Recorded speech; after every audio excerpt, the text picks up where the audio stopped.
Во вестите на Имнет телевизија ќе гледате: со пригодна манифестација, рецитал и приредба, основните училишта во Штип ги отворија вратите за идните првачиња. Оваа учебна година во училишните клупи за прв пат ќе седнат 363 првачиња.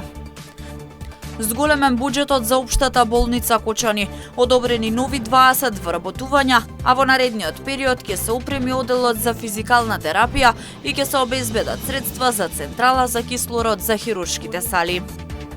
Уште тројца од повредените од пожарот во Кочани се на болничко лекување. 2 пациенти одат на интервенции во Кочанската болница, а 6 мина на контроли во Бигоров.